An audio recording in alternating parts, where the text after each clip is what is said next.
just answer Synergy. Yeah. Yeah.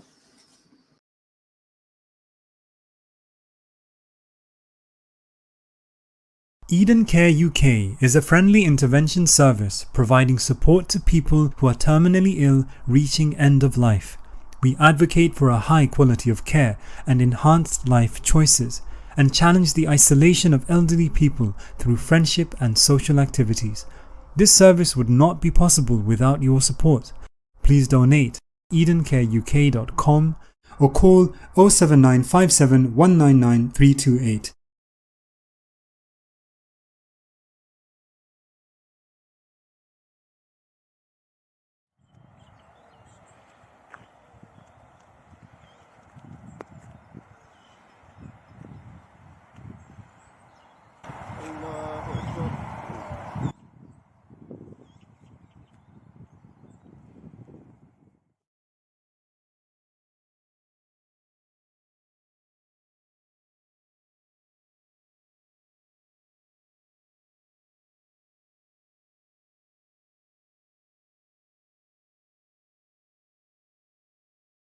আসসালামু আলাইকুম। ও আমার বোনজি, তাইনোর আব্বা আম্মা নাই, আমারও তো ঠিক নাই বিয়া দিবার। আর তাই তোরারে দিবা নে, আমরা দোয়া করবো নি, তোরা সাহায্য করছো।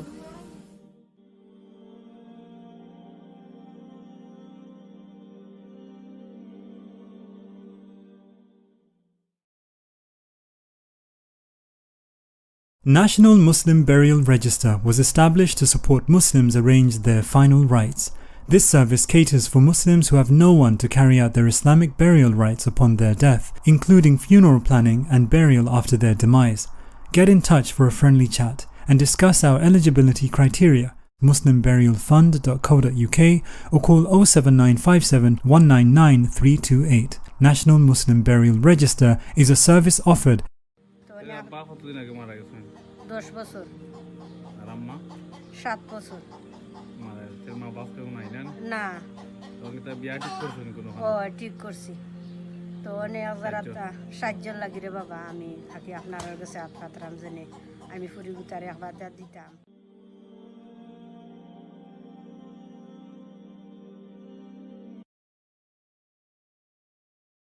আমি তোমার প্রিয় হতে চাই, আমি তোমার প্রিয় হতে চাই, আমি তোমার প্রিয়। আমার নাম জামিলা, আমি ক্লাস 7-এ পড়ি। আমার আব্বা আম্মা মারা গেছেন। আব্বা মারা গেছেন 3 বছর আগে, আম্মা মারা গেছেন 2 বছর আগে।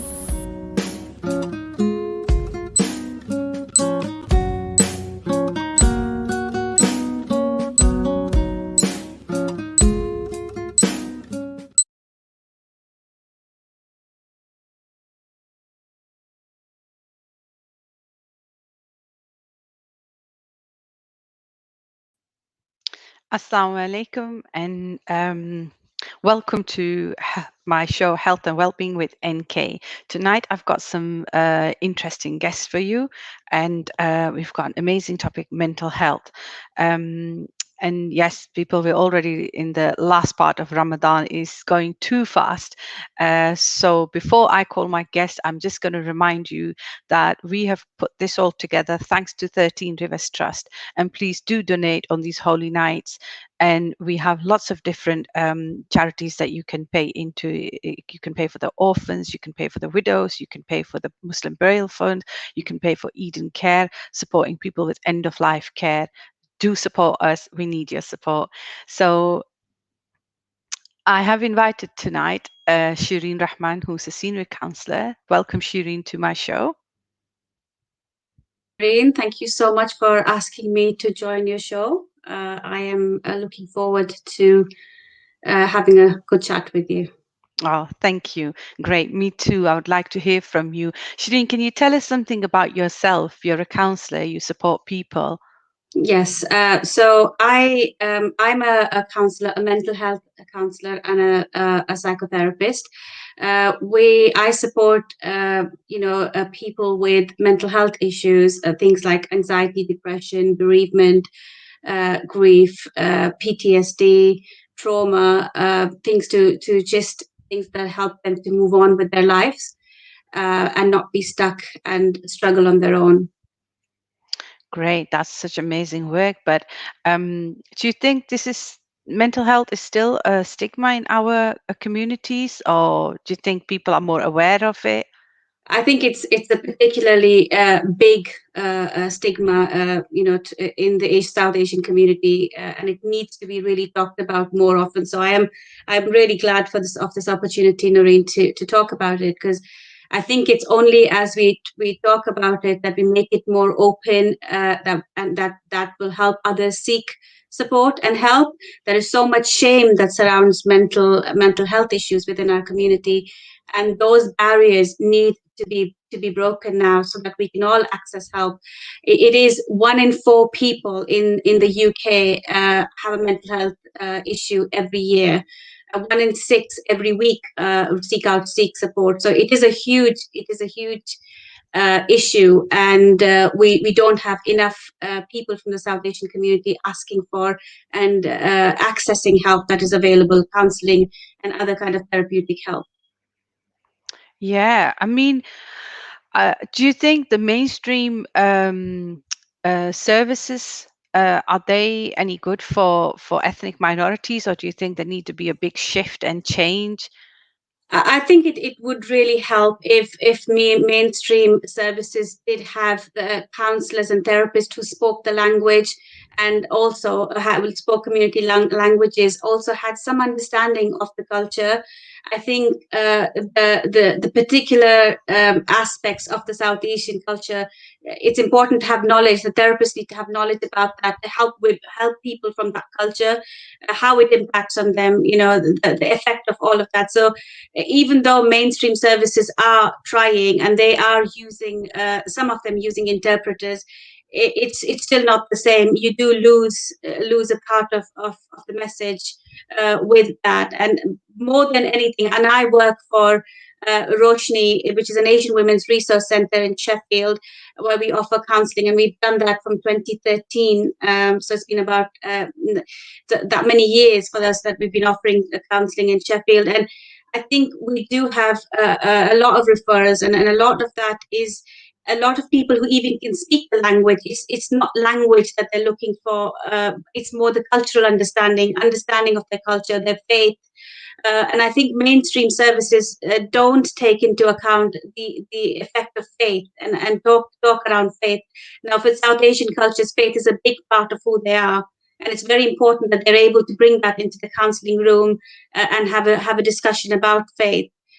Which I feel at the moment, in my experience within the mainstream organizations, it's a bit of a taboo subject to talk about faith within the counselling room. So you work for Roshni, and is Roshni a free service, or do people have to pay Yes. for Roshni? Roshni is a brilliant service. It's a resource center for women from the South Asian culture. So people from India, Pakistan, Bangladesh, Sri Lanka, they can all access help. And Roshni is not just Sheffield based; it's all over South Yorkshire. So anyone living in the South Yorkshire area can access Roshni support. Roshni provides help through lots of projects, lots of empowerment work, and counselling fits into one of the empowerment projects remit. So it's supporting women through various different paths to become independent, to make their own choices, and to live a free life. So also access to education, therapeutic support. So we do a lot of mental well-being courses, so women can deal with their anxiety issues. So it's quite a comprehensive service. Yes, it is. Great. So, do you think over the lockdown, did you have a raise in your referrals, or do you think people coped really well? What do you think? What was your experience? I think Roshni was one of the few organizations that continued to work throughout the pandemic. We didn't have any time off. We went straight online, and we've been there providing service. The need has been phenomenal. The amount of referrals we've got through, it's been overwhelming, and we've had to ask for volunteers to step in to help us, and we've raised funds. We've done two appeals this year to raise money to help families, women and families who've either lost a loved one, family members losing their jobs.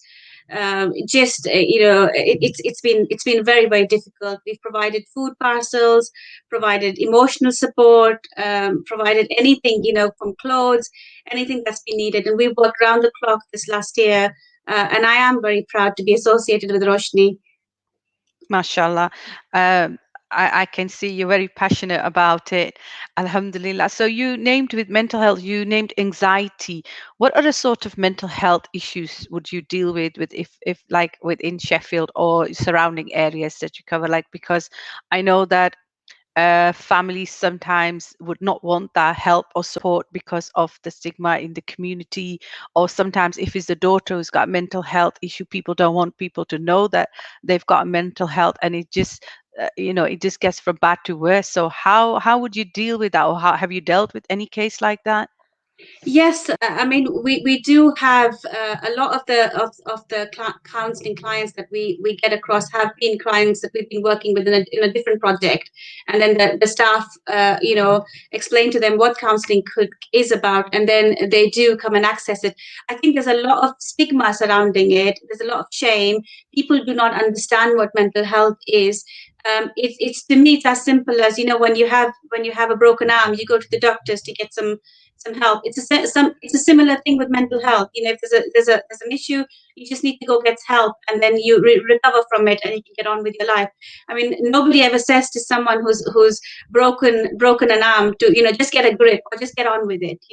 There's always there's an understanding, there's compassion, there's support, and that's what people suffering from mental health need. Just need understanding, support, compassion, and help them. If we destigmatize it, at least people can access the help, because the help is there. There is help available, and people do get better with it. So we are seeing a lot of depression, people who are on medication, many years of being on antidepressant medication, and not really understanding what this depression is from, what is going on for them. So we've had some clients with that. We've had anxiety issues, people with complex trauma stuff that they've experienced, maybe coming to a new country, trying to fit in, struggling with that, identity issues, who are they, accessing mainstream services. So there's a multiple issues that we are working with at Roshni. That's amazing. And you said it's just mainly for women, or do you support families as well? You signpost them? Yeah, we do. It's a service mainly for women from South Asian cultures, because we realize that there's a need for a service where women can come, they can feel safe, they can ask for help, and they are not worried about what they say. So it's a safe and confidential service that we provide for them. But we're saying that we also work with their families, and we do have projects for the children, of the mums who bring. So we do things in art and craft sessions for the children. Some of our sisters are isolated. They've left families behind. So we do things like Eid functions for them, social activities where they can come and meet other people, make connections.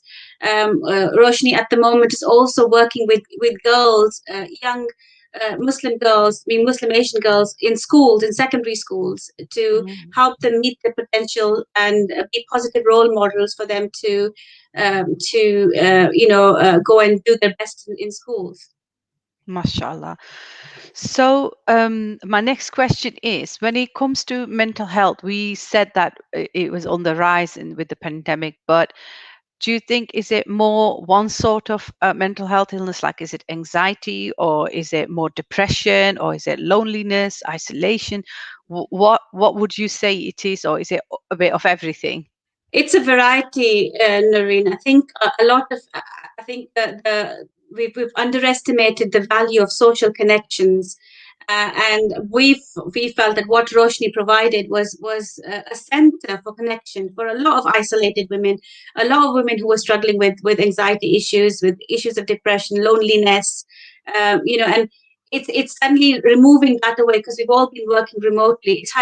had a profound effect on some of the women whose lifeline has been the service. So yes, we've seen throughout, it's on a variety of issues. We've seen referrals come through, and a lot of family breakdown referrals have been coming through. I think there's been a lot of stress on families. People are out of work, at home.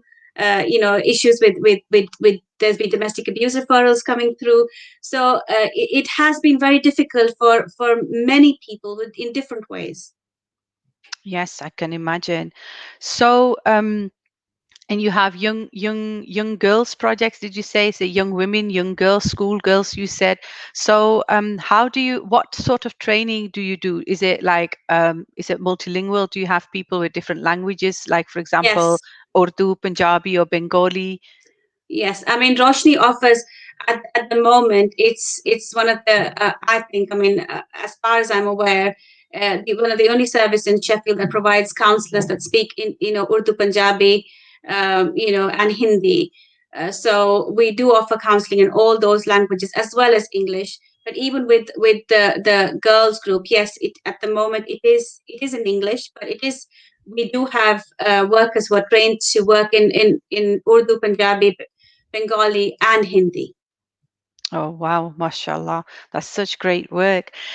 But with the community, do you find it difficult that sometimes people don't want to access the premises because of other people can see them coming into Roshni?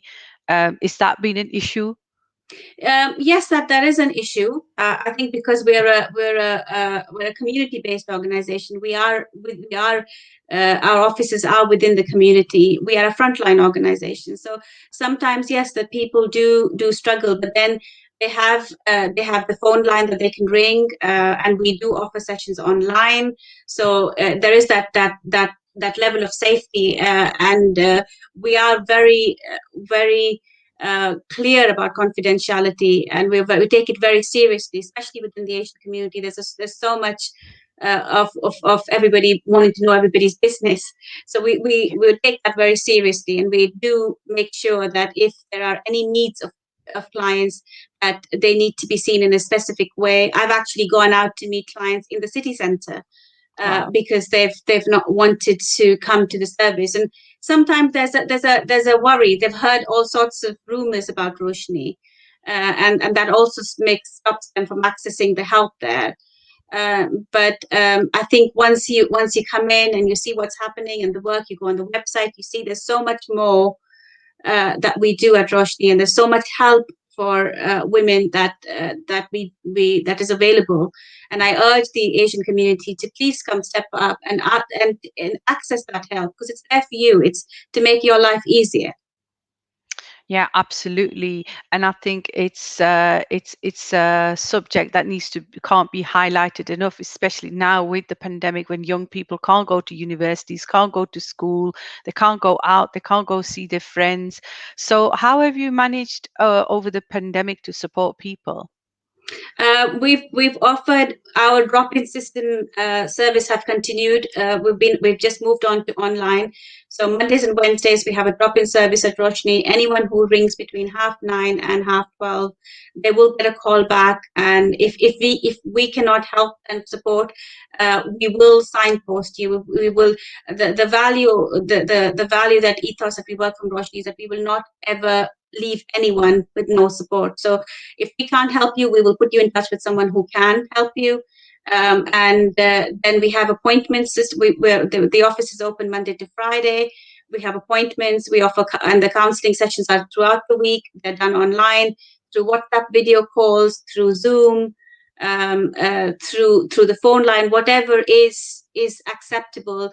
We are willing to work in any way that makes it easier for people to access us. That's brilliant. So my next question then is, if you have families who have young girls with, say, for example, a mental health, because it could be anything, it could be from as little as well, I can't call it little because it could be an health issue that maybe with medication could be supported or helped, or maybe through counseling. how do you convince the parents? Because sometimes parents probably think, no, they're absolutely fine, they're doing a great job with the young people or with a young daughter. How do you convince them that, or have you had cases where you've actually made that change and the parents have come back and said like, wow, that was a It big was good. difference? I think Yes. I think I think it's for families and parents, of to to have conversations about mental health at home. That helps. That's a starting point, and then so then these young people can come across and speak to their parents for some support. But equally, there might be things that they are struggling with that they don't want to worry their parents about. So that's how when I talk to a parent, I'll say, come and speak to me first. I can explain to you what counseling is. And then, ask questions, whatever you need to know. And then you can decide if this feels appropriate for your young person, if you feel that would be suitable for them. So I think it's more education. The more information is out there, the more understanding there is about what counseling happens, what actually happens in that counseling room. I think the more we open have those open conversations, I think it helps parents to develop trust that this is a service that is there to help young people. And there are things that young people are struggling with that they really want to protect their parents from. They don't want to stress their parents out. They just sometimes need someone who is an outsider who can help and understand what they're going through, and help them figure out where they need to go. Yeah. I do urge any parent who is looking for support for their young person, please contact us, come to us, talk to us, ask us questions. And there's nothing that happens that is not we can't. I mean, the sessions are obviously confidential, but anything that you want to know about counseling, how it works, what it involves, please do come and we will have an information session for them. Yes. So if you have activities as well, was this pre-pandemic or are you planning like after things have been opened up? Like, would you have Um, sessions that you will deliver, or is it therapies that you deliver? Yes, I mean we've over the pandemic we've actually delivered two mental well-being sessions via Zoom, and women have been able to access these sessions. It's just little tips and techniques of how you keep yourself well. We all go through difficulties in life. I mean that is a given. Alhamdulillah, we are Muslims. We know we will be tested. That is a given. In our life, we Yeah. will all be tested at various different times, but it's seeking help. Allows us to seek help, and there's nobody who will be immune from wanting help. So we do have these tips and techniques and how people can keep themselves well. We've talked about the 5 ways of well-being, how you've got to keep, stay active, stay connected to people, keep learning, try and give some of you, either if it's your time, whatever you can. So there's we have all these techniques that we help with. If people don't want to access one-to-one sessions, there are these group sessions they can come and be part of and learn about mental health. What does it mean? And share their experiences, and then it'll make them understand that they're not alone. And I think that's the one thing, because there's so much stigma. We all struggle on our own, and we don't talk about it, and we don't realize that so many of us are going through the same thing. Yes, absolutely. I think it's such amazing work that you do, and it's so rewarding as well. And I think it's so good when we can support others and we can see that change. So, what is the advice that you would like to give to people or parents or young people who are struggling with mental health, whichever branch that may be, whether, like some people struggle with depression. Like I know recently we've had a race on suicides, which is obviously a big thing in itself, because in Islam, obviously, we know what it means, but then the Yes. poor family is left with Yes. more sadness around them. And this is something, have you ever dealt with anything like that?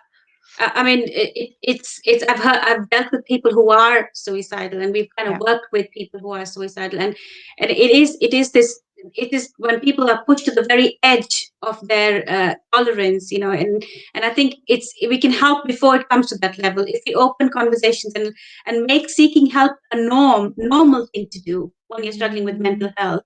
I think that will make it so much more easier for people to get help before they come to that stage when they feel like there's nothing more that they can do.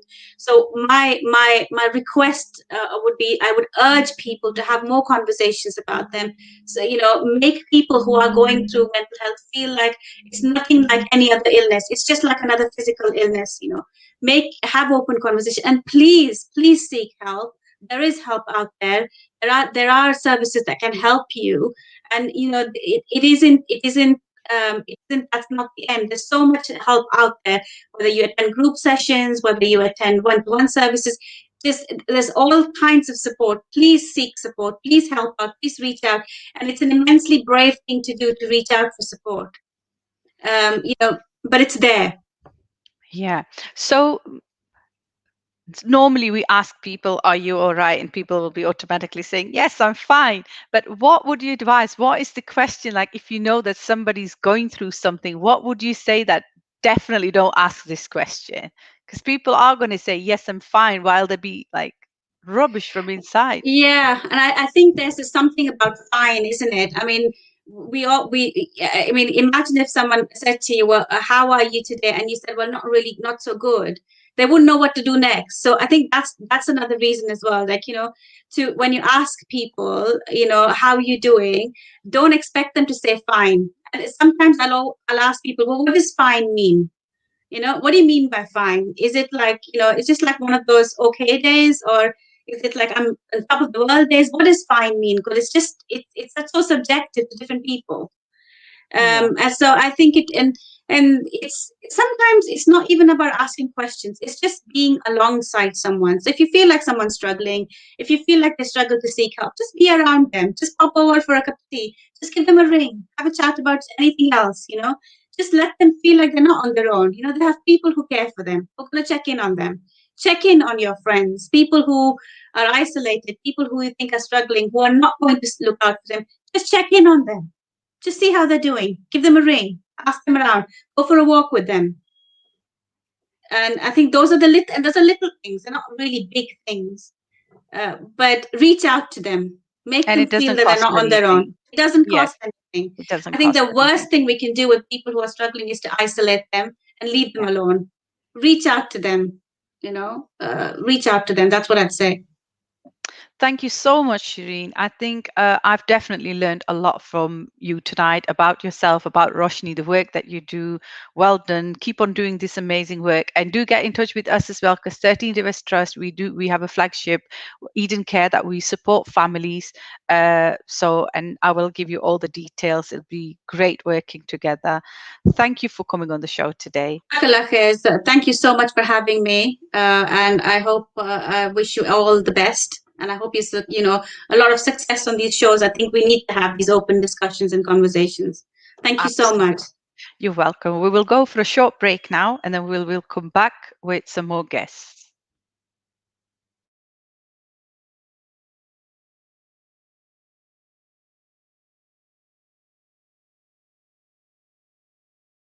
Eden Care UK is a friendly intervention service providing support to people who are terminally ill reaching end of life. We advocate for a high quality of care and enhanced life choices, and challenge the isolation of elderly people through friendship and social activities. This service would not be possible without your support. Please donate edencareuk.com or call 07957 199 328. 480,000 cremations take place every year in the UK. Some of these cremations sadly include Muslims. We offer burial support for Muslim reverts who are vulnerable and alone, including an Islamic will service. If you or someone you know is worried about not receiving a Muslim burial, then contact us today, muslimburialfund.co.uk, or call 07957 199 328, a project of Muslim Burial Fund. Welcome back to Health and Wellbeing with NK, and I've got some more special guests tonight. We talked about mental health, and we will still carry on talking about mental health. My next guests are Mohammed and Osama. They are two young men and who can tell us something about themselves. Welcome to the show, Osama and Mohammed. Yes, hello, how are you doing? Are you okay? I'm good, thank you. How are you two? Yeah, very well, thank you. We're very happy to be here. Thank you for having us on. Oh, well done. Great. So, as you know, we were talking about mental health, and I know you young people had a lot to deal with this pandemic. There was no university, everything was online, no going out, no shopping. How did that impact you? To be honest, for me, that impacted me quite a lot because a lot of my day-to-day life was being outside, interacting with friends, interacting with different aspects of my life, like university, like you said, and I just couldn't do all of that. So it was a hard toll. How about yourself? Yeah, for me, it did take a big toll because life as we knew it all changed. You know, everything was home based. Like studying became home based. Even gyms and things like that, they had to close. Entertainment, cinema, restaurants, everything. Like we had to deal with it at home. So I feel like in terms of coping in the pandemic, I feel like the best way to respond to that is stay busy, do things that like make you happy, keep yourself occupied. And since we're at home anyway and we've got all this extra time that we couldn't really say we had the luxury of having before, maybe learn some new skills, maybe plan ahead for the future life after the pandemic, because you can't say that we're going to have this much free time afterwards. So I feel like the best way to cope with what we have right now is to make full use of it, and a lot of time to focus on yourself that you can't really say you had before, because we were busy with university. Maybe if you were working a job, a lot of things take up your time, and not a lot of people can say they have this much time for themselves. So I feel like it was a very, very, it could have gone either way. You could have seen it in a positive aspect and treated it with positivity, and made sure that what came out of it was a good thing, or you could have treated it differently. But not everybody feels that way, Mohammed. I think both of you are students, and I think you probably kept yourself busy, as I can see. But have you, I mean, I know many young people who were actually quite depressed, and they were sad and quite suicidal about being home, not being able to go out. And have you experienced any of your university friends or people that young people that have talked to you about it, how they felt?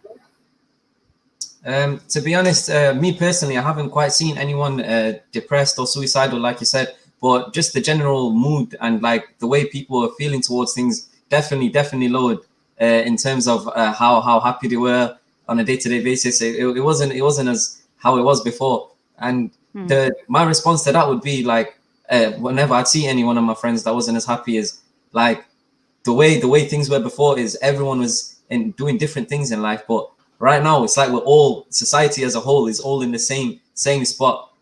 Like it's not just them by themselves, everyone's feeling the same.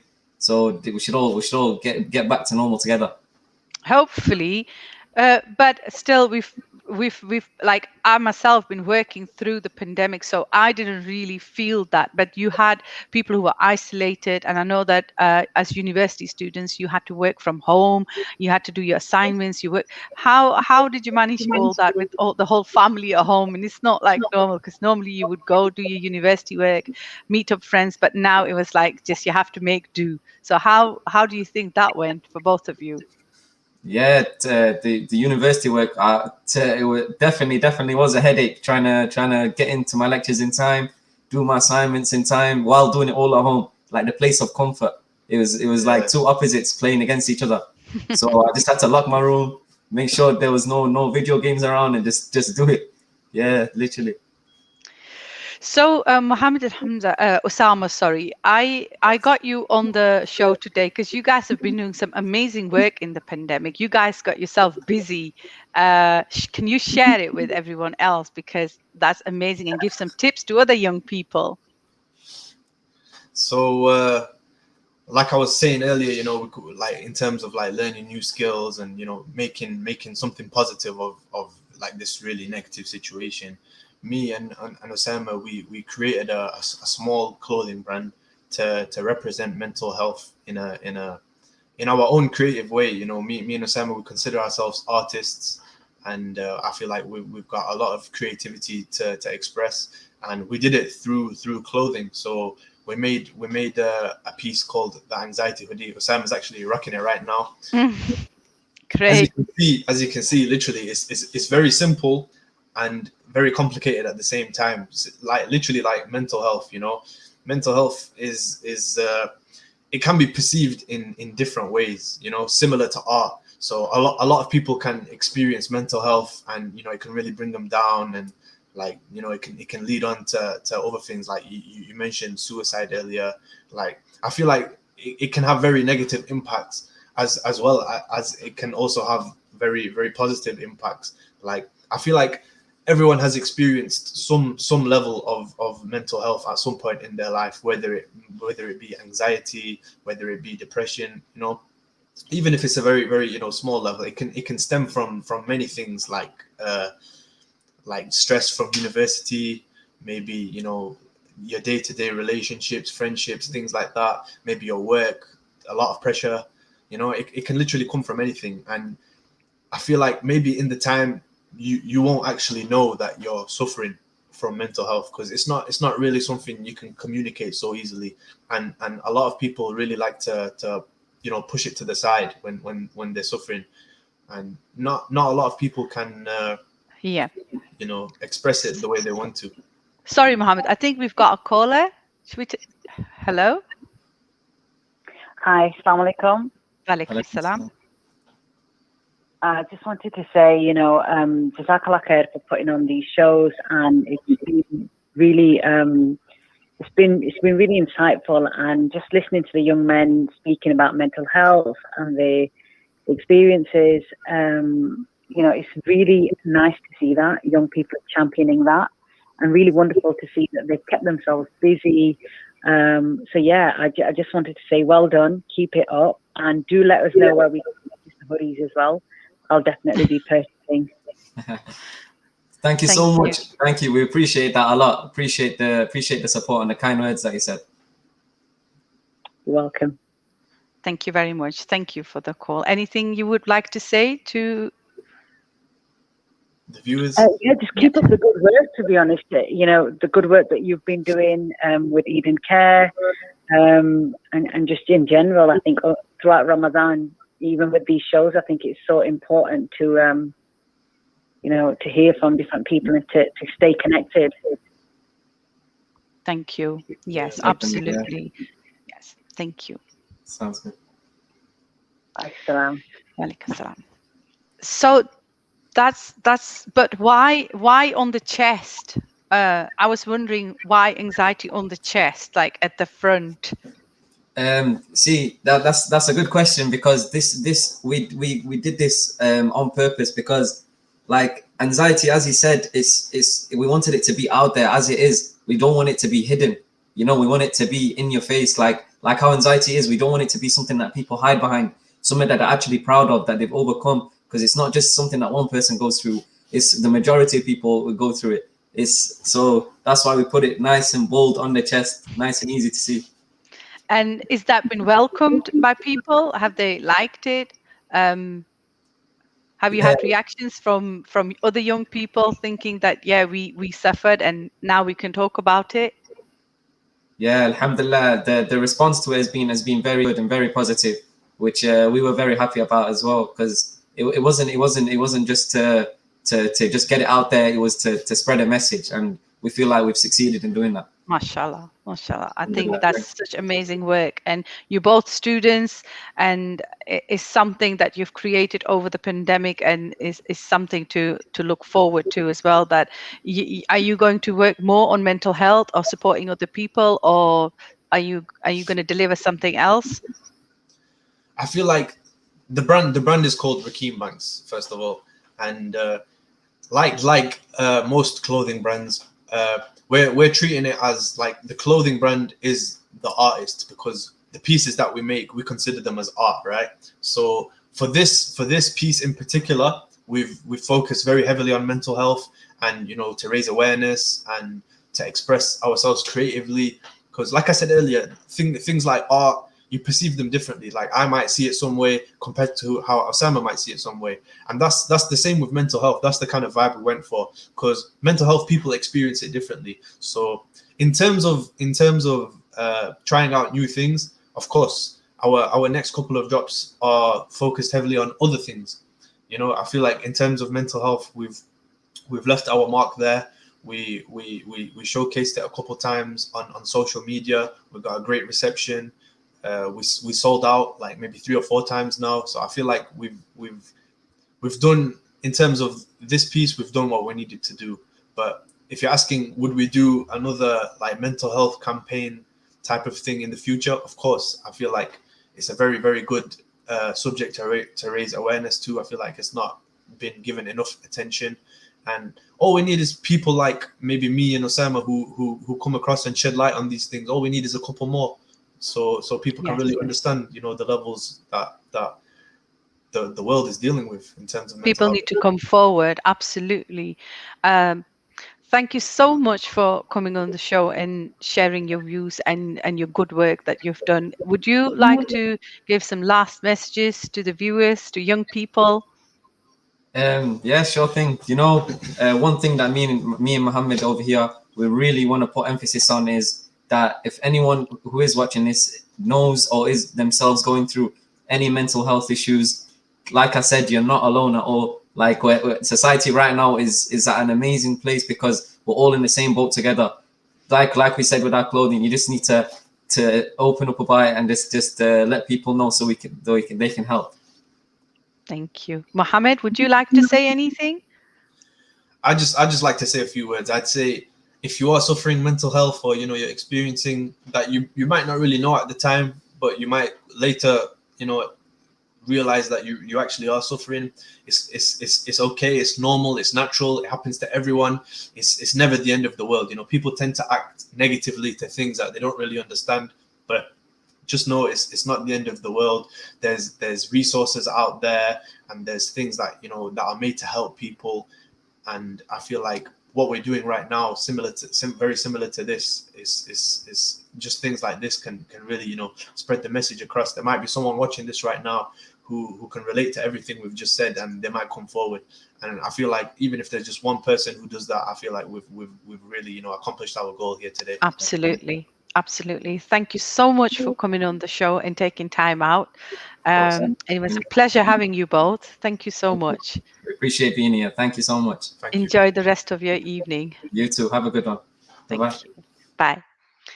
So we are 13 Rivers Trust, and we support lots of different projects, and please donate. And the whole purpose of giving out these information and tips is everything to serve the community, because that's what we're here for. Thank you so much, everybody. I hope you have a great end of the Ramadan. Enjoy your last days of Ramadan and have a great Eid. This was my last show for health and well-being, and hopefully you've enjoyed it. If you have questions, please do email me, and I will put my email address for you.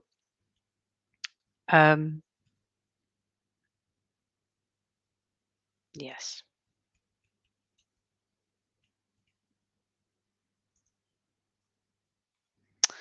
Yes, do email us, please. That would be good to hear from you, and do come forward as well. We will need all your support, so do donate in the last 10 days, like I said, generously. Thank you very much. Take care.